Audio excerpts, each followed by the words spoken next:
Hey guys, welcome back. Jiggy with, Samo. and it's part four, and that's it.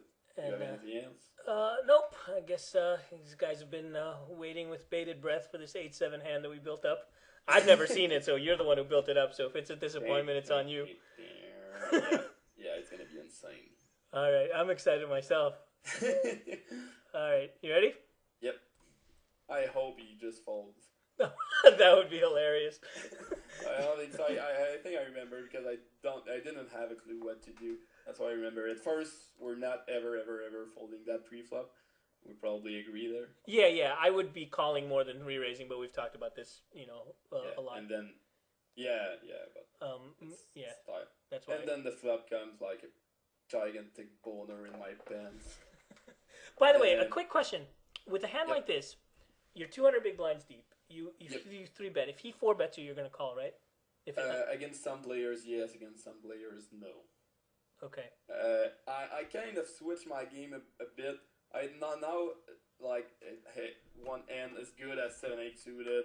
I tend to three bet it pretty much only if I intend to call a four bet against the player that I'm three betting, or if he calls too much out of position, or if he's never four betting or whatever. But against someone who's four betting a good frequency, of course I'm gonna call. So yeah, that's pretty much it. that's exactly what I was gonna say. Yeah, it's like I would call this more often than three bet it, but as the stacks get deeper, I wish we could play deep on stars, but maybe I'll move to full tilt eventually. But anyway, the as the stacks get deeper, the merits of a three bet become more and more obviously.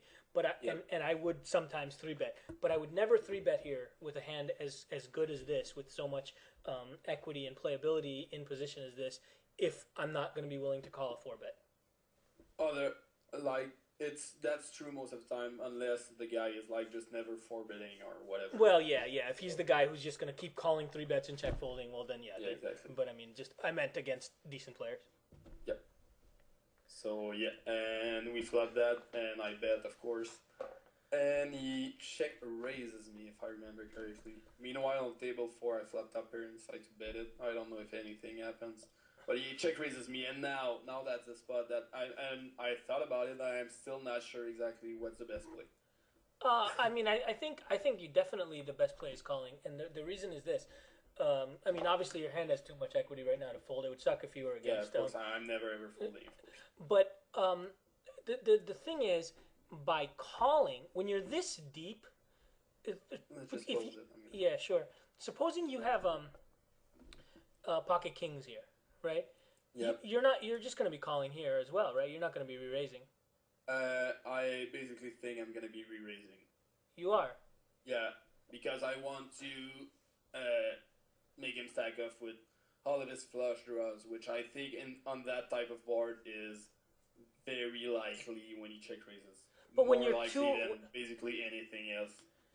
but when you're 200 big blinds deep, you'll just like get it all in. Where a flush draw is going to have decent equity against you. If he's got an ace high flush draw, for example, he's got 12 outs against you, and then if he does have a six or pocket nines, you're crushed.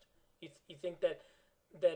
Basically, in my mind, he very rarely has pocket nine because he's very likely to just slow play it. Most of the players, and I think that one falls into that category. And if he has a six or pocket nines, in my mind, I'm getting it in. If I have kings there, I'm all in. No matter what, basically.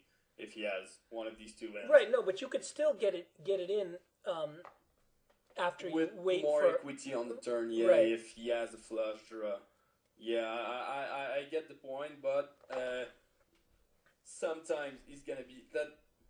I'm still not sure because sometimes he's gonna do that as a bluff as well, like total bluff. But he's gonna like bluff me every time the flush comes. So that's a minus, and I think he's gonna just shut down if the flush doesn't come. I think I'm speaking about that player in particular. I've played a bit against him. So yeah, like his range right now in my mind is like a flush draw, big time, like the nut flush draw a lot. Not really a six or pocket nines because I expect him to be slow playing me a lot because he knows that I'm capable of three barreling that deep. Like so many hands that check raising on that board would be just a big waste of EV for him because of all my bluffs that I'm gonna be firing. So, and I'm expecting him to have basically, like I said, either a flush draw or like air or like some tricky gut shot that decided that it's just a bit better than air to check raise that board. So if I call and then the turn breaks, I'm never ever getting it in against. If I have pocket kings, I'm talking. If I have pocket kings, I'm never getting it in. If he had a flush draw, he's not gonna like shove the turn. I don't think he's ever doing that with flush draw. So I'm kind of missing value for all the times that the turn is breaking. And if the flush comes on the turn, and that's once again, if I have pocket kings, I'm getting bluffed out of my hand basically every single time. I would call if maybe But how often I had the king of hearts, because I could call and then stack off on a hard turn. But yeah, go ahead. No, I was going to say though, I mean, is it really going to be a lot of the time the full parlay of he's bluffing without the flush draw, he's just completely bluffing, and the heart's going to hit on the turn, and he's going to continue running the bluff when the heart runs. I feel like that whole sequence. In my mind, if he has a bluff, he's running it 100% of the time if the heart turns. Like he has to do it if he decided to bluff. But I do agree that it's a small, like very small percentage of time that he is bluffing A and then B the heart is coming on the turn. Yeah, so I think, I mean, because of that, I feel like, you know, again, this gets a little dicey because you were so aggressive, and you know, you guys watching this, make sure that you draw the distinction between aggression and looseness. We're not talking about how loose Martin is. I mean, case in point, I'm every bit as loose as he is, probably more. But you're so aggressive that I can see some merits to your play of re-raising kings here. But I think that for the overwhelming majority of players, most everybody watching this video, certainly me, and I would still argue, even you, although I can see what you're saying, I would feel like with pocket kings, the play would be to call here. You know, because think about it, even if you're against, you know, you want to get it in against a flush draw, but like, it's not a terrible, you know, are you, supposing he's got ace X of hearts, you know, he's just about 47 or 48% or whatever against you. Are you better off getting it all in here, or are you better off, you know, on a non-heart turn, getting him off that? You know, after you've won. I don't know that honestly, I really don't have a clue which one. Oh, I think it's the second one, because you already are going to win maybe. In my mind, it's the first one, so I might be wrong here. In my mind, it's the first one, but yeah, maybe. Because in the second one, you get the three. Yeah, I think you are wrong mathematically, because you're gonna. There's 363 in the pot if you call this. Yeah. And so you win that without a fight, with 100% equity, versus having the whatever about 700, you know, 1400 as basically a 52% favorite, and that's assuming that he's always against the flush draw, always has the flush draw. When you throw in the fact that, and I mean, I did say the nut flush draw, so I'm giving him ace outs there, of course. Yeah. But you know, if you throw in the times that he does have like a 6 or something, and he did try to do that, then it becomes even worse. You know what I mean? Yeah. I guess I'm just thinking, because it's when you're as deep as you are, you know, the pot odds become less of a consideration because you have so much of your stack left behind, and so therefore I feel like in order to just go ahead and close your eyes and get kings in, there has to be some more metagame stuff going on, and that might be consistent with your whole spectrum of play, because you're so aggressive and you're just going to be doing that with air and re-raising air and stuff. Then maybe you can do it, but I would feel like in general, certainly for most other players, and I don't know, I would still need convincing in terms of you, I would feel like you would want to just call here more often. Basically, you are calling with 100% of your range that you are continuing with here. Yes, and by the way, that's why I started. We got off on you know what you were doing with kings. The reason I asked I don't have kings. I just realized that. Well, I was like, yeah, maybe I should go. I don't have kings. Well, that's funny. The reason I asked that in the first place was, it's a balancing thing. Yeah, yeah, totally. Because, like, I thought you were gonna say, yeah, I'm calling with kings all the time. I Okay. didn't think you were gonna, you were re-raise. So for me, let's just put myself in your shoes here in this spot. I'm calling with kings when he re-raises pretty much 100% of the time in this situation, with these stacks.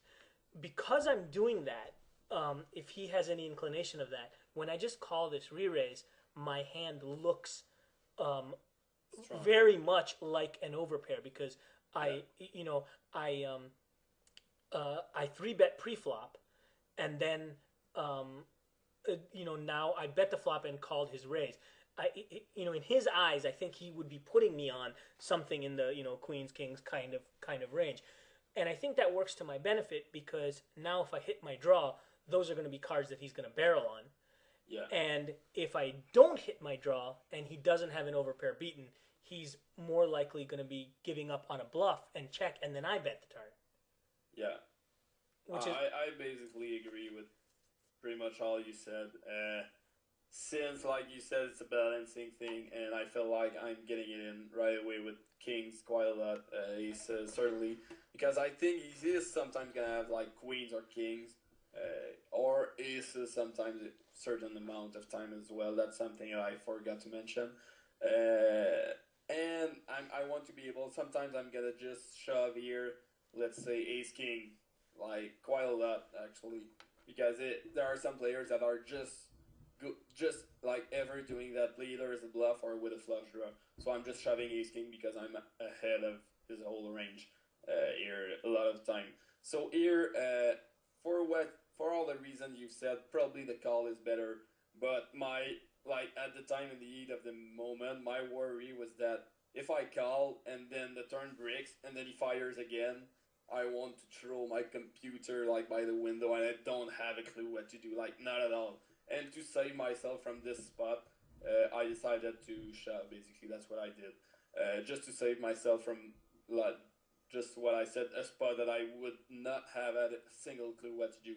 But probably that when the turn breaks, he's shutting down more often than he's keeping on barreling, so I can fire and try to represent like said kings or aces. So that's probably not to mention the fact that he's barreling when you hit your draw. Yeah, that of course. If I that I certainly like. I'm super happy, of course, if I that he's barreling, if he has hair or stuff like that, of course. Right. So So calling. I agree that calling was probably a bit better here, but I ended up shoving basically. Okay. And Well, let's see what happens. It's something pretty like unusual happens. Well, knowing you, I'm sure the 5 of hearts rolls off. No, it was not. Like, I remember thinking and then thinking about, like I said, I don't know what to do if, etc., etc. And I'm gonna tell right away what happens. He times like his whole time being, which is pretty weird. First, I don't know why he check raises well. Yeah, I know that's terrible. And then he ended up calling with jacks, Wow. and I don't have a single clue in the world why he took that line with jacks. Yeah, that's I think awful. he has to call when he does check raise. He has to call because I'm me and I'm shoving like ace king a certain amount of time. Well, if he doesn't know that he's going to snap call, he shouldn't be making that check raise. Yeah, that's awful. Yeah, probably not exactly. He probably just check raise, thinking, well, I don't want to check call, so and like face some tricky situations. So I'm gonna check raise and be tricky, and then I shove, and then it's like, what the fuck did I just do? Yeah. And he talked himself into a call. But of course, I turn it. I turn my flush and I river my straight flush. Of course. Which just is a flush is never enough for DrGiggy. Oh, and you have to rub it in there too. But yeah, I agree that calling is probably better, especially if you have like some kind of a mentality of balancing your whole range by calling here. But since I'm not balancing every single time by calling, I opted for just shoving, which is not that bad of a mistake, of course, but it's not the optimal play, like you say so often. So Yeah. I didn't. So basically, I think what what we're all learning is that DrGiggy is actually just immortal after all. Yeah. Although, of course, Absolutely, when yeah. you do play like a mere mortal, you still make straight flushes. Yeah, of course. Yeah, so it Yeah, still like, makes you pretty unbeatable. I just got it in because I told myself no matter what happens, I'm just gonna hit that draw if he ends up calling, and if he folds, I don't mind because I don't have anything. So that was my thought process. Everything else. um, I see. Sorry. So just getting back to, I paused because I was here on table one. Yeah, on table Just one, looking I've at the got it, guy's yeah. stack. I would think that I don't. Well, first of all, I would sometimes check back on this. Well, not with the short stack. I think that I would on that flop. This would be one of these times that sometimes I would check back. We talked about that in the last video. I don't think we need to get into that I in do agree. detail. I'm gonna check back some amount of time as well. Yeah, that's a good. Against It's a a good regular board to do it with. But given that you didn't, and he check raises you, with his stack size, do you not think that the better play is just to get it in if you're gonna? Are you gonna fold if he shoves? If he has like basically anything on the flop, I think that getting it in like doesn't change anything. If he has like any ace, he's gonna call. Sometimes he has queen ten, just gonna call or whatever. Like I don't think that changes much. The only thing it changes by getting it in is that I sometimes snap like a total random bluff with like 4 Yeah, 5. actually, you know what? Yeah, I take back what I said. You're right. The stack size is such that it doesn't change a thing because Yeah, no it matter doesn't what change comes on the anything. turn, you're putting it in. So, yeah, you're right. And I think it's a mistake actually to get in on the flop because these type of guys with that weird stack size with a weird name and probably some weird skills tend to show up with like very random stuff. Sometimes you just call the flop and then he was planning on bluffing, but then he has like half pot and he just closes his eyes and shove with like deuce three or whatever. So I think you miss some value by telling yourself on the flop, well, there's not much if I'm just gonna get it in. Wait for the turn because sometimes if he has nothing at all, you're missing some value. Yeah, no, you're absolutely right. I was thinking about somehow him like giving him the opportunity to hit something quirky, but it doesn't matter because if he has anything to have an opportunity to have anything quirky, he's going to be calling anyway, and all those hands he's going to ship anyway. So, Yeah. This way you do give yourself the opportunity for him doing something stupid. So Yeah. you're absolutely right. And he probably had ace ten, and then I'm gonna river a straight. that was the old plan. So yeah, let's see what happens. And then Now he bet 24. Fires 24. Now I just get in and fuck it. And then I get 3 bet with kings. There's like so much stuff. Jesus, how do you do this, man? You're gonna. I think it's pretty standard 4 bet get it in with kings. I might slow play sometimes not. It's just a feel. Yeah. This is a spot. I just want to comment on that. Certainly, 4-bet get it in has plenty of value, but just calling has some value here if you think first of all that the person on the button may two points of analysis. If you are the loose aggressive player, you opened and the button just called. So this is like a classic squeeze spot. So if you think the small blind is one of these players who squeezes a lot, it's a good spot to just call, for 2 reasons. One is when you just call, you may have the button do something stupid. If the button is smart enough to interpret the small blind's play as having a high range of squeezing, the button might now go over the top since you just called. Right? And now you've got him trapped up. My only worry, though, is that if I call, the button can just call.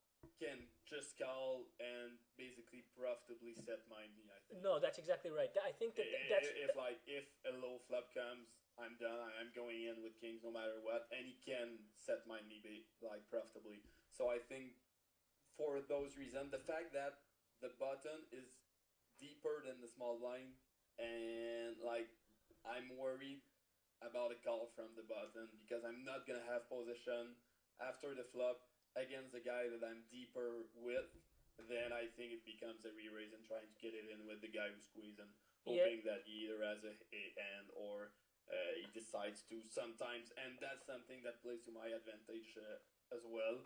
Sometimes he's gonna recognize that he has a squeeze spot, and he knows that I'm recognizing that he has a squeeze spot, so I might be four betting like quite a lot here. So he might five bet shove some crap sometimes. Yeah, yeah, So yeah. that plays to an advantage of four betting. That's like all the stuff you want to take into account, and sometimes it plays into four bet and it plays into slow play sometimes, and sometimes you're just gonna like vary your play for no apparent reason, just for balancing and varying your play. But yeah, that's pretty much it. Yeah, I mean, you stole my thunder. You said all the things I was about to say because I think no, that's okay. I'm I think that basically the what you the two key points. One is the depth of the stacks of the button. Basically, Yeah. he has position on you, and now with three people in, if he's got a small pair, he's got the right odds to call, and you're really gonna have a hard time getting away from it. If he balances his frequencies well, and you're like almost 150 big blinds deep to start the hand, so it becomes you know not a good spot to allow him in. Yeah. Certainly, because he has position on me. If he was on the small blind and the big blind squeeze, then that's a different story because I'm gonna have position, so it's gonna be easier to play for me. Of course. But So I think what it comes down to is, and in order to answer this, you don't just decide randomly. You have to think about what you know about the players. What you want to do is try to ask yourself what is the likelihood of that the small blind is squeezing, and if the small blind is squeezing, what is the likelihood that you're he's five bet bluffing, right, shoving. exactly, and that the button is going to come back over and or just going to flat call. So basically, you want to avoid a situation where you call and the button calls. And I think that's gonna happen a lot. If I call the button, I think he's gonna call a lot. So. Yeah, and the stack sizes make that a horrible spot for you. Yeah, exactly. Well, I mean, as horrible as a spot can be when you're sitting with pocket kings. but it's so yeah. I mean, you said it all. I was going to say more, but you basically said everything. So, all right. So let's see what happens. And it builds some tension for my ace-7 end. Any call, I don't remember that. That's weird. That's probably just a bad idea from him. Right now, just pose it. I don't remember at all what I did. What would you do right now? What happened? He checked? He checked, yeah. He calls and then he checked. I think I would bet because I think that I mean, I don't understand why you would really not, because I think that you could make a small bet here, bet about 100, because I think that this player might just decide to, if supposing he has a hand like pocket tens or something like that, he might just close his eyes and chip it. Also, given your image and how aggressive you are, who knows? Like, sometimes one really beneficial thing about being very aggressive. I'm going to give a little history here. I used to, when I first became Samo, when I was playing, before you were playing, big stakes in the party poker days, I actually used to play a lot like you play now, I think. I was super, super, super aggressive, and that's what I was known for, because that was way before other people did that. And one huge benefit, it's not as prevalent today, but when somebody's really aggressive and just betting and peppering and betting and betting and betting at you, it frustrates you. Yeah. And then when people get frustrated, they do stupid things. Like I would venture to guess that people do really stupid things against you a lot more than they do against me, because you don't have like a clue at how stupid people can be against me. That's basically like 3/4 of my win rate is people brain farting against me. yeah, like, because totally. And that's I remember the one other player that I used to play against all the time. Back in the party poker days, I played against some of these guys that are playing huge, really high stakes quite often. I played against Brian Townsend and Phil Galfond and Tom Dwan, and Brian and Phil were good players, but I played my best poker against them too.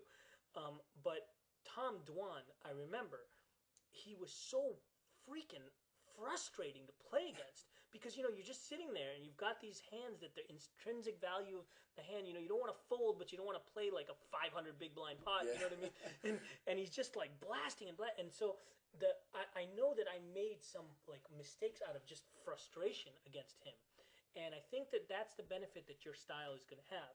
Yeah, I totally agree. And so I would bet here just because I think you'll almost always get like an overpair, tens, jacks, queens to get it in here. But sometimes you'll just have people just completely freak out and just say, screw it, I'm going to ship in my queen 10 here. You know what I mean? Basically, my plan here, to be honest, is if I have like any overpair like I do, or ace king, even ace king, I'm gonna bet super small and snap a shove. I'm bet calling with ace king here because I expect him to sometimes just freak out and like shove ace queen, or he of course is gonna shove any sort of straight draw, like you said, queen 10, queen jack, jack 10, which he could really have given the action. So I'm just bet calling ace king or any higher pair, and I'm bet folding sometimes with like total crap if I do have that sometimes in that spot. So yeah, I was actually surprised at plan. first. I was surprised at first when you said you were bet calling with ace king, but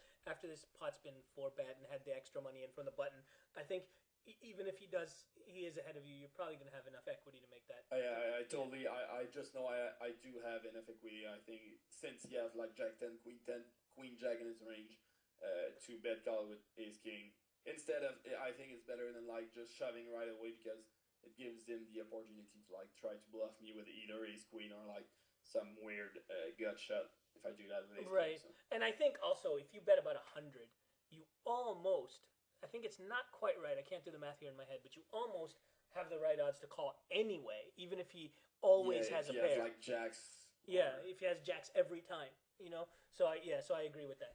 I don't have a clue about the odds, but I'm planning on betting just a bit smaller, like probably 75, 80. I hope that's what I did here, just because I think he's gonna bring forward a bit more often. Yeah. Even like a lot smaller. So yep, that's pretty much it. Let's see if I did that. I might sometime like 72. That's perfect. I love myself. Those are such such tilt-inducing bets. Yeah, and ended up having 10 jack.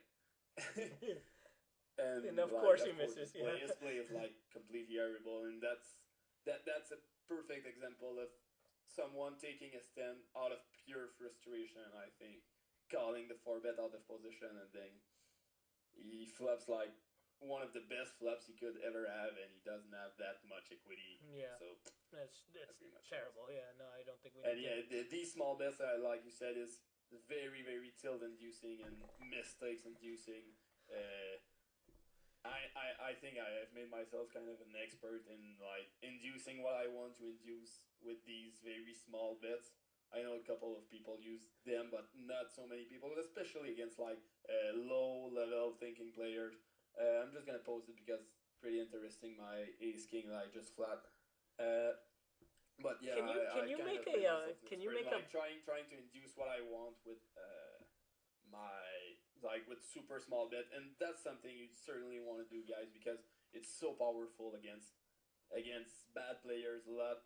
I'm just gonna give an example, like not even an example, but betting very small against a player who's taking at like the first level. What was that? I'm kind of near my stop. So. Yeah, hold on. I don't know what happened. I'm just going to pause. We'll be right back, guys, and fix the audio problems. All right, see. Guys, we're back. I hope, just say something, Martin. Make sure the audio is okay. Hello. Yeah, okay, we're fine. I think I accidentally clicked on the audio bar and made it. Sorry. So, go ahead. What I was saying is that people just most of the time turn their hands face up. Low-level thinkers turn their hand face up against very small bets. They either they're never gonna slow play you first, like ever, if you make some super small bets, because they're just so tilted that there's not enough money going into the pot that they're never ever gonna slow play you, and they are gonna raise bluff you in spots that just don't make any sense in the world that they have anything. I don't know if that's any clear, but that's something you have to add to your arsenal against low-level thinking players. making them turn their hand face up by betting super small and then adjusting to that. It's just so powerful. That's pretty much all I had to say. Yeah, To I actually want to add that I actually learned a lot from you and working with you in this series and in the last one. And this is one of the things that I've added to my game from having worked with you. I always thought that those players that made those small bets were making mistakes and were otherwise good players that were making mistakes simply because you're giving the yeah, you're opposition giving odds. odds basically. And to an extent, that's still correct. I don't think it's necessarily a good play to be making these very small bets against very good players. You know what I mean? Yeah, it's an old school way of thinking, but I can't blame you because you're pretty old. But yeah, go ahead. Sorry. Yeah, no. But I mean, I've seen the effects that other young kids like you, if you will, have in my games that have been using these against weaker players to tremendous effect, and even against very good players. I mean, even against me, they use it. To I'm not saying that to say that I'm a good player. Well, I am, but the point was that even like I have a hard time sort of knowing what to do, because I don't. When they make these small bets, and then I'm doing okay. Do I have the odds to but then there's always the temptation to try to turn something into something else, and basically it's a good way I've realized of manipulating your opponent to do what you want them to do, Yep. and basically I've started using that in my own game, which I didn't do before I started working with you, and it's been to tremendous effect. I used to pretty much standard bet 2/3 of the pot all the time. I still do that more often than you do, but I've realized how you can sort of manipulate people to your benefit by doing that. With every type of bet sizing, basically, I think that's a trap that a lot of players fall into, to just bet 2/3 of the pot every time they want to bet. And I know a couple of friends who play poker.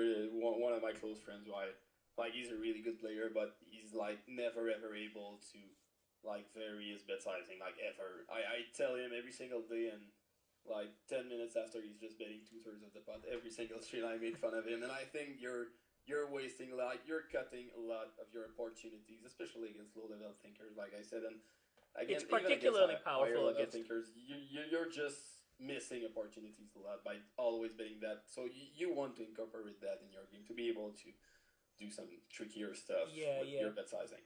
I do want to sort of speak in defense to the guys facing the small bet sizes, though. A mistake you don't want to make when you're facing somebody who's doing that to you, though, is to treat those small bets exactly the same as you would if they were betting normal 2/3. Because if you do that, then you're letting them gain an advantage for no cost. Yeah. For anything you do in poker, any advantage you get, it's a zero-sum game. There has to be an equal disadvantage. So basically, what that means is, if someone's trying to get an advantage from you by making these small bets, there is a way to exploit that. right? For example, just at the most basic level, even if you don't have too many reads on them and know whether you can bluff them or not or whatever, obviously as you start playing more with an opponent, you will understand if you have the capacity to bluff them when they do that, or whether a small bet means this and whether it means, and whether you can start defining hand ranges and doing that. That's important. But even at the most basic level, realize that if a person is betting like 1/3 of the pot, you can chase with a lot more things. You can draw to gut shots, and especially if you have further implied odds, you can draw to gut shots. You can draw to 2 pairs and things like that. And if you're not taking the opportunity that the player is presenting you mathematically, then you're basically letting him get away with whatever he wants. You know what I mean? Yeah. And so it's you need to like if I'm playing against DrGiggy, and I have Jack 10 suited like O Henry over there did, and let's say that we have moderately deep stacks, and Jiggy 3-bets me, and I call with my Jack 10 suited, and there's still enough money behind, and now he bets 1/3 of the pot, and the flop was Ace King 7. I'm gonna be calling that 100% of the time. Yeah, because I'm just giving you odds and implied odds to Right. just check. Right. And so obviously there's a lot of benefits with you making those small bets, but you are giving something up. And for those of you that are on the receiving end of those small bets, you need to make sure you seize what you can when somebody does that. Yeah, yeah, I totally agree. So yeah, that's pretty much it, I think. okay. So Yeah. And yeah, table number 3. yeah, can you this time you decided to just call with Ace King. So Yeah. and you get this. Do me a favor. Can you make like a blog entry when you the next time you miss a flop? Yeah, this is incredible. I'm gonna think about I'm starting to see the success, the reasons for your success. It might be a while before I do anything, but straight flushes. Just call with Ace King, and of course flop top 2 pair. Yeah, of course. But yeah, I wouldn't raise this. I'm just gonna pause it. Talk about pre-flop just a quick second. Yep. I think re-raising pre-flop in that exact spot is a terrible mistake. I 110% agree. I'll let you explain why. And by the way, I think there's an important discussion, so you guys listen carefully because I believe that most of you would do that. Because the button, who I believe is not a good player, limped, open limped is button, and that is something really important, guys, that a lot of players tend to forget a lot when they play, just because they're on autoplay and they don't think about that type of stuff. Your money when you play poker basically most of the time comes from the fishes at the table, and you don't ever want to scare a fish away from a good opportunity to keep him in the pot basically. Like the value of keeping the fish in the pot here with Ace King is like 100 times higher than the value of re-raising my Ace King because I have Ace King, so I re-raise. It's not even close.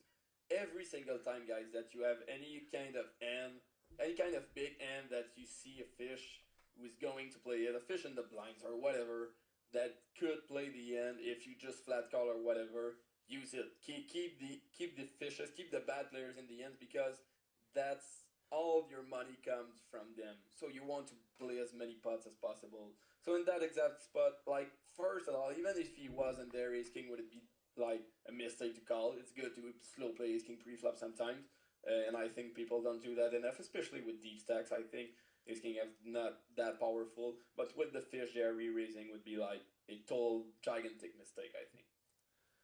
No. That's very well said. I totally agree with that. There, I do want to say something else though, and that is that you want on that same principle, it's even more so, I think, the case. Well, if your head's up, everything Martin says applies 100%.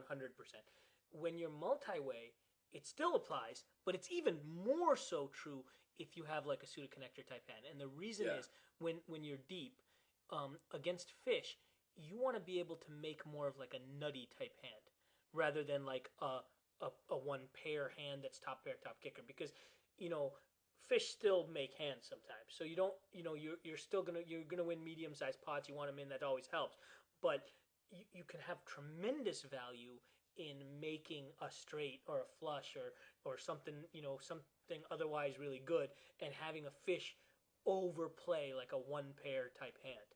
So it's what Martin said is absolutely true with a hand like Ace King in a spot like this, but that would be true 2 times over again when you're dealing with deep stacks and a fish. When you have a hand like 10-8 suited, you definitely don't want to be re-raising those and taking the fish out of play in a hand where you can where the hand is more set up to if you hit your hand, it means more making a nutty type hand where you can comfortably put in your entire 200 big blinds and have the fish go for too much. Do you agree with that? Yeah, I totally agree, and that's truer the deeper you get. Exactly. Of course. And on the other end, I think you want to be slow playing more stuff let's say there's a fish in the blinds who has 50 big blinds, and I don't know, under the gun raises, and you have aces on the button, and the fish in the blind never folds the blind. You want to call those aces 100% of the time, because the fish with 50 big blinds is gonna stack off his 50 big blinds every single time he flops a pair, basically. Exactly. And that's like gigantic free money. So depending on the stack sizes, there are type of stuff that you want to be slow playing, stuff that they're like it's better or not to be slow playing. And I think the deeper you get, like you said, the better like suited connectors and stuff like that are gonna be better. And like fish with like 50 or 100 big blinds, slow playing over pairs and like trying to flop top pair with ace king, stuff like that is just like gigantic free money that you want to be taking, and that even good regulars forget about that a whole lot to like keep the fishes in the pot and take the maximum advantage of them. Yep, I totally agree. And actually, I just want to make a reference here for those of you that follow my videos. What Martin just explained is to a T the principle that I used for those of you that remember from my first 5-10 series. I don't remember which part it was. I think it was part 4 of the first one where I had pocket queens, and I went into detailed discussion about the 2 fish in the blind with half stacks. And what Martin, I imagine you probably haven't seen that video. I don't know if you have or not, but what you just described is exactly what I, if you want a further illustration of that, I refer you to that video. I haven't seen it, to be honest. But... Yeah, no, I didn't expect you to, but I think that some of the people that will be watching here will be people that watch my own videos, and if that point is not clear or you want further illustration, it will be in that video in a really good spot to demonstrate it that came up. So just wanted to call that out. Now back to the hand here at work. I hope you don't raise here, because I think that you're set up by having only called him pre-flop to, this is a very good board for him to keep barreling, and you don't want to lose him. So I hope you just keep calling him down, because I might be raising in that exact spot because I know that Ibashi is like kind of tilted from what I remember, so he might not be able to get away from like ace queen or something like that anytime soon. But I do agree that in a vacuum or like even that spot's probably just better to call down because even if he has ace queen, I have even like basically almost better than the top of my range. I have the very top of my range, and when you have that on the board that someone can barrel into you a lot, and he's gonna like value bet himself a lot. Like even if he has something big like ace jack, it's stupid to raise because he's gonna value himself because there's no way in his mind that you have ace king. So basically, yeah, it's a call 100% of the time. Yeah. You just keep calling. You have position. Keep calling until he decides to. Especially with position. You're right, and then you can keep calling until he decides to slow down. Once he decides to slow down, then you can start betting. Now he can interpret that as you trying to pounce on his weakness, and can call you lighter rather than if you just raise into his bet, which. Then he can start wondering, like, he's not going to put you on ace king probably, but he can start wondering, oh, does he have queen 10 or something like that? You know what I mean? Yep, exactly. So that's a call. I hope I call. Yeah, okay, right. And then a break comes because this is something, I think you guys probably understand this as we talk about it, but make sure that you apply it in the heat of battle. I think a lot of people will see, I think a lot of people would make a mistake in this situation where to say, okay, supposing you were, smart enough to just call with ace king pre-flop. Now you're like, wow, I flopped top 2, and there's 200 big blind stacks. I can get it all in here. And you just start raising. But that would be a moderately big mistake, just because whatever he's gonna call you with if you're raising, he's gonna keep betting into you, and you can wait till the river to throw that raise in, and just to worry about the 4 card straight getting there and stuff. Your hand doesn't need a lot of protection here. You're going to be in, most likely if he's betting for value, you've got him drawing dead or maybe, probably dead. If he's got ace jack or something, sometime, yeah. Maybe he has 2 outs to a jack or something. So sometimes people get so excited when they flop a big hand and that they want to build a pot that they lose their market, and this is a situation where that's very, very true. Yeah, and then again, this is a situation where you've it's set up perfectly. You've got your fish on the hook. I'm not saying this guy's a fish. I'm just saying you've got him. Like if I'm in his shoes here, I'm definitely 3-barreling this. You know what I mean? And yeah, exactly. So, like pretty Anybody much would. no matter what I have, I'm true barreling. My theory from pre-flop cannot stand three barrels. That's pretty much it. Exactly, and so it's just a perfect spot for me exactly, to slow play. and so you don't want to blow that by raising. Exactly.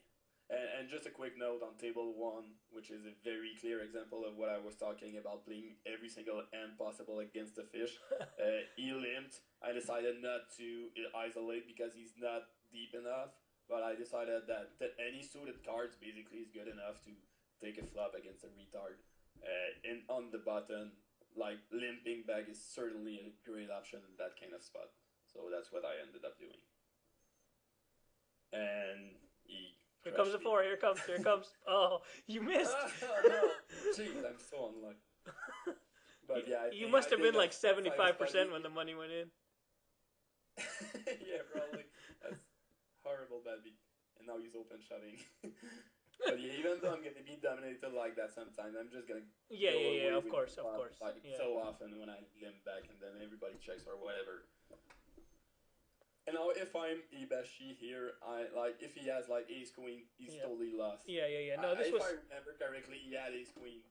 Ace two. It's probably a fold if he has ace queen. Yeah, the ace two. That's a snap fold in my mind. I don't see you. What in the world? Yeah, I wouldn't put you on ace king there probably in his spot, but or well you I probably would because I know you know to call ace king there, but there's so many other hands that you can have that you could have like queen 10 or king jack or something like that. And when you think about it, if you like, this is another situation where we were talking about your intrinsic aggressive nature can cause people to screw up. This is a good example. Supposing you're in hibachi spot and you're playing against DrGiggy, the temptation is there to say, you know what, I've got top pair, he's aggressive, I call. But you need to analyze a little deeper than that and just say, well, what is he doing that with, right? Does he, even if you can't put him exactly on a value hand, is it reasonable that he's bluffing now? Because he called twice and now you checked. The vast majority of his, he's never gonna have a hand that he needs to bluff to win. He's gonna have a hand that has some value after he called you twice there. So because he has that, now he chooses to value bet. Think about what his value bet range is. The best hand that that doesn't beat you is king queen in that spot, and he's never going to be value betting that. So A, it's not a good spot to bluff. B, it's not a good spot to value bet less. So it's a snap fold. But you have to think of it in those terms instead of thinking it as like, God, this sucks. I'm out of position against DrGiggy and he's aggressive, so screw it. I got top pair. I close my eyes and call, which is a mistake you see all too often. Because there are going to be times when top pair is going to be the right play is going to be bet again and then check call. And then check call, yeah. But that was certainly not one of those times. Like the only single hand that he hopes that I have is, like you said, like king queen or maybe jack queen or jack 10, like very optimistic. That decided to turn into a bluff on the river, but it's just not a good bluff spot in my mind. So yeah, it's just a snap fold. Even I think if he had ace queen, he had more of a decision. And I think given the fact that I kind of bet pretty big, and I think I just have it if I bet big in that spot like so often that he has to fold anything but two pairs plus, I think, in that spot. But like we said, for all the reasons that's the reason why we slow play basically pre-flop and post-flop is for him to make that mistake, and we kind of induce that mistake. And you do not want to get yourself into these type of mistakes, guys. Yeah, and it's I'm going to reference a video again. This is a new one. It's actually at the time of our recording, it's not even on the site yet, but it's the new philosophy video I made. I think by the time you're hearing this, that one will probably be on the site. I made a video on entirely this concept of folding seemingly strong hands when you break it down into the elements. And I won't get into detail here because I've made a whole video about it, but basically the elements are this. You want to ask yourself separately, kind of break it up. Number one, is this a good spot for him to be bluffing? don't just say, "Oh, he's bluffing. He's going to be bluffing because he's an aggressive player." Ask yourself if it's a reasonable spot for him to be bluffing. And second, if the answer is no, ask yourself, is it a reasonable spot for him to be value betting or value raising or whatever a worse hand? If the answer to both of those questions are no, it doesn't matter what the absolute value of your, the absolute strength of your hand is. The relative strength is no good, and you have to fold. Yeah. I don't have anything more to add. I totally agree. Okay. I guess, Martin, we can. I think we're about 50 minutes in now, so we can stop on the next interesting spot. Let's just see what happens with those nines. Okay, if you get Nines re-raised, are fun. if you get re-raised, this is the last hand for this video. I get re-raised and I flop a set. That's normally what happens. And I think we're missing on some funny discussions in the chat box, but too bad. If you want to see them, guys, just come back in the video. I remember telling some weird stuff. I see you saying that's why I love you. There on table 2. That's the I don't really. I don't know what the rest of that conversation was, but I'm just excited to end this video so I can do my Apu imitation again. Here the 8-5, and I decided not to c-bet on that dry of a board, which is I just decided not to do it. Yeah, I think it's okay sometimes, yeah. Yeah, I win flips is just gonna, like, in my mind it was just gonna make so many plays in position against me. I just decided to give up that time. Of course, you turn your perfect turn card though. That gives you the double gutter. Yeah, of course. Give me the only turn card that gives me hope, and then the delayed c-bet works, so that's cool. Yeah, it's good to check. Sometimes you don't have to auto c-bet every time, Just of course. Which is a trap that I fall into sometimes when I'm not concentrated. I just auto c-bet every single thing, and it's just usually not a good idea. And now I c-bet. I think that's a fine c-bet. Yeah, you're not gonna get raised that much. You're gonna get called more than raised, Do you 2-barrel on that type of board? No, probably not. I mean, definitely. To be honest, seriously, myself, when I do play, unless I have some kind of read on the player, and now he bets 25, and I hate him. But yeah, to be honest, when I do play, I almost flip a coin, basically, on whether to double barrel or not. I mean, I'm trying to be balanced. I'm gonna take into account, of course, I'm gonna take into account who I'm gonna play against, what is frequency of like calling the flop with like middle pair and then folding a turn and all that stuff. But most of the time, to be honest, you don't have that much info to be able to make the exact perfect EV plus play. So I'm just gonna 2-barrel sometimes and sometimes not. Well, there's a lot of if you have some magical proposition to me. Well, there's a lot of different kinds of boards. I assume you're talking about a specific like. I was talking with like with that on that board. Yeah, I think when I look at this board. Yeah, I think when I look at this board, I mean, obviously you have to consider the factors. How many times is he calling middle pair, then folding to a second barrel? How many times is he just floating you, et cetera, et cetera. But I think this kind of board, I 2-barrel sometimes just because I just get too excited about the fact that I have, a draw to the nuts, But usually when I look at this board, it's either a 1 or a 3-barrel spot.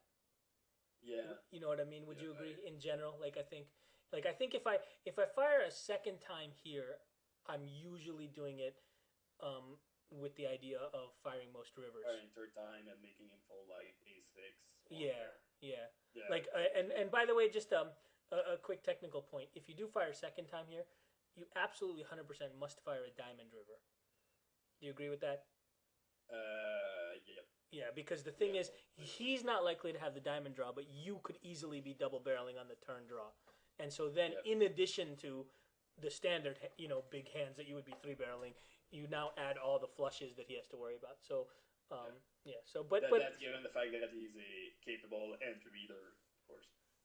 Right, right. But I think most people are good enough to realize that Yeah, you're going to that's see bet a lot, and then if you turn a flush draw, you're going to continue most of the time. And yep, so the backdoor flushes are rarely going to be in your opponent's hands, but they're often going to be in yours. So yep. those are good spots to follow through with the triple barrel.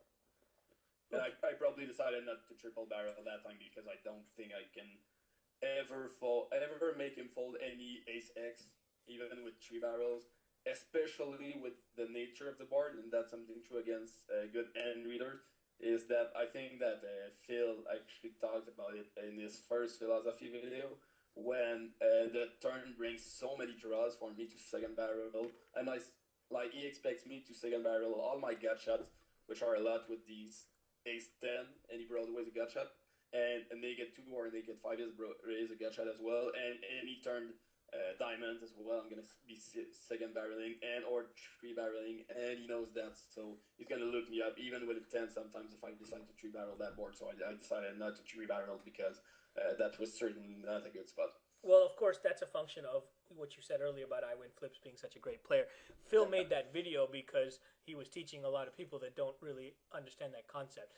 And so another common mistake we see among people is you take the best play that you can find or that you think is the best play, and you project that onto your opponent. Remember that Yeah, that yeah of course. you want to exploit the way your opponents play, and they're not necessarily playing as well as you are thinking. And so for example, for those of you that watched Phil's philosophy video, which is an excellent video by the way, you all should watch it if you haven't. That shows you when a scare card is not a scare card. Most players, presumably won't understand that, and when those scare cards come, they're just going to say, screw it, I'm not going to call unless they have something pretty strong.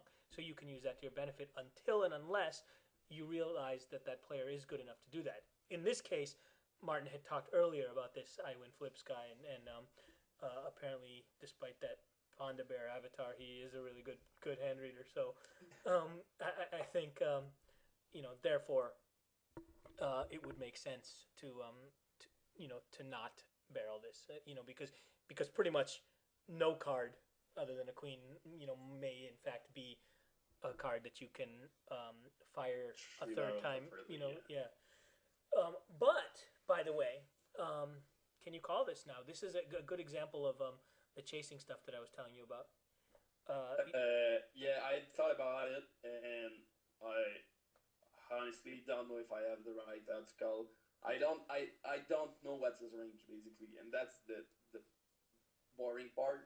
I think from what I remember, I think I folded, and my read was that he was more likely to do that with like ace X and trying to make me call like that type of stuff, and trying to get some thin value with ace X, trying to make me call with like any pair or stuff like that. I think if he had some kind of a float or a pair of tens or whatever, I think it would be more likely to be just a bit bigger to make me fold. But I might be wrong because it's all living stuff in my head, and I certainly don't have the exact odds to just check my gut shot here. Well, the So way it works maybe is the this. implied odds. Yeah, go ahead. Yeah, you've got about 4-1 here on this call, and you've got only four cards in the deck, so you've got about 11-1 or so to hit. And So you basically need another. I might be doing this wrong, and I'm sure I'll get flamed if this is wrong, but I think you need about another um, small bet, like another not less than half pot bet on the river out of him. So if you think you're gonna get that, if you hit, then it may be worth making that call. yeah, but since my read is kind of that, I think he has like ace X low. I don't think I'm getting like any bet in on the river most of the time, to be honest. So So I yeah, decided just to fold. And okay. that's it. It's very very annoying, I isn't it? think These bets. I, he could be flowing. He could have full air, but then he's gonna fire the river sometimes when he has air, etc. I just thought that I just didn't have the call right away, and I wouldn't know what to do. Even if I hit the river, I wouldn't know if I'd be better reading or check raising or whatever. So I decided just to fold and save myself from a like slightly minus EV, neutral, slightly plus EV yeah, spot. yeah. No, I think so too. Yeah, I think that's fine. I don't think it's a. I don't think no matter what you do here, I don't think you're making a huge mistake. No, exactly. So let's just see what you did and then call it a video. Except if you shove. But even if you shove, I think you can make him fold a lot of stuff. So it could be sexy. You know, if you shove this and he calls you with pocket aces, you're probably like, I don't know what your you must be about 60% to hit the queen on the river. Yeah, of course. Especially if I miss click shove. Yeah, right. If he has aces, my equity just rises. I love it, by the way, when I pause the video while the cards are in the air like that. Isn't that cool? That's awesome. It's awesome, isn't it? I bet you could do that. I want to see who's dealing on full tilt. I think it's like a gigantic horse with a fish head, but no, that doesn't make any sense. I don't even know what you're talking about. I don't know either. I don't have a clue. I think this video's gotten long enough. Yeah, I'm just trying to make a mental image of who's the dealer.